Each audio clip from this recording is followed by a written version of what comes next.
حاج جمال گل پائگانی، ان کے والد نے وصیت کی، فرمایا میرے بیٹے امیر المؤمنین اپنے جماع بیٹے امام حسن کو وصیت کر رہے ہیں کہ فرمایا حسن کثرت سے یاد موت کیا کرنا، کیونکہ یاد موت ہے جو انسان کو نیک بناتی ہے، یاد موت ہے جو انسان کو بدکاریوں سے بچاتی ہے، یاد موت ہے جو انسان کو بد اخلاقیوں سے بچاتی ہے، ذکر الموت ہے جو انسان کو قبر کی یاد دلاتا ہے۔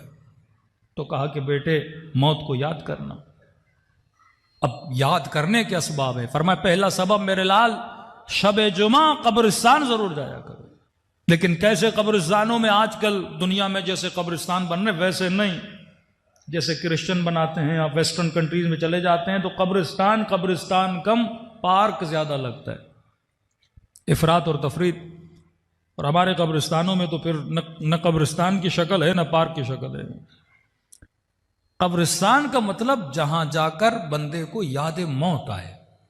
آج کل لوگ قبرستانوں کو پارک بنا رہے ہیں، مطلب موت کی یاد نہیں آتی، انسان کو ہریالی اور دوسری چیزوں میں کھو جاتا ہے۔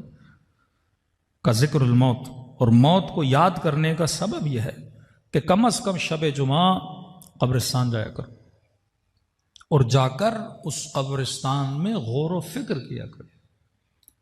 کہتے آغا جمال گل پائگانی جب نجف گئے تو ہر شب جمعہ وادی السلام جاتے تھے، پہلے جا کر ان قبروں پہ کھڑے ہو جاتے تھے، کافی دیر تک غور و فکر کرتے تھے، پھر کہتے ایک ایسی جگہ پہ جاتے تھے جہاں قبر نہیں تھی، خالی جگہ تھی، اس پہ بیٹھ جاتے تھے اور لمبی دیر تک وہاں پہ بیٹھ کے کچھ پڑھتے رہتے تھے، کبھی روتے تھے، کبھی یاد خدا کرتے تھے۔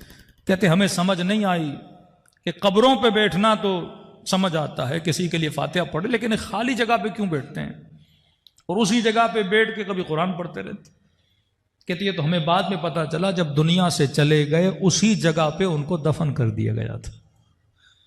اور آغا قاضی کے شاگرد بتاتے ہیں کہ اپنی زندگی میں آغا جمال نے یہ بتایا تھا کہ جب میں زیادہ غور و فکر کرتا ہوں تو اللہ بعض ارواح کو میری آنکھوں سے پردہ اٹھاتا ہے اور ان کے وجود کو مجھے دکھاتا ہے، کہ فرماتے ان ارواح میں سے میں نے کئی لوگوں کو پہچانا، اور کہتے ہیں وہ دنیا کے وہ مستکبر لوگ تھے کہ جب میں نے دیکھا ان کے وجود سے بدبو آ رہی تھی، ان کے وجود سے مجھے گھن آ رہی تھی، دل ہی نہیں کر رہا تھا کہ یہ میرے قریب آئیں، اتنا تعفن ان کے وجود میں تھا۔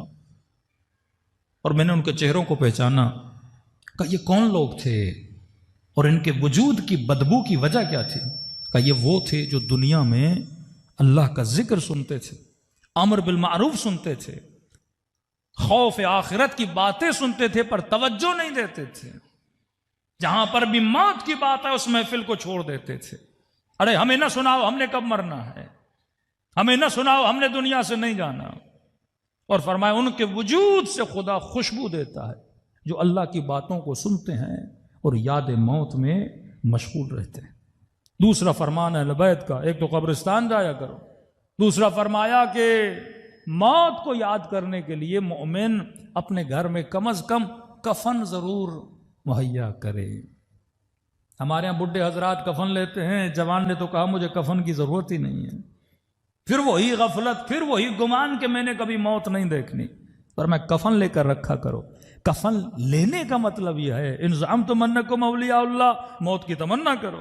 اگر تجھے یاد موت ہے تو یاد موت کے لیے سفر کی تیاری کیوں نہیں ہے؟ بندے نے اگر گاڑی لی ہے تو ڈرائیونگ لائسنس رکھے گا، اگر سفر کے لیے جانا ہے تو گاڑی میں پیٹرول بھروائے گا۔ ایک بندہ کہے میں نے سفر پہ بھی جانا ہے، نہ ڈرائیونگ لائسنس ہو نہ پیٹرول کا بندوبست کرے تو دنیا کہے کہ اس نے تو جانا ہی نہیں ہے۔ اگر میں نے موت کی تیاری کر رکھی ہے، کیا اپنی حلال کی کمائی سے میں نے کفن کا بندوبست کیا ہے کہ نہیں؟ تیسری چیز فرمایا وصیت ضرور کیا کر۔ وصیت بھی یاد موت کا نام ہے۔ جب تک ہم بستر مریضی پہ لیٹ نہیں جاتے تب تک ہم وصیت نہیں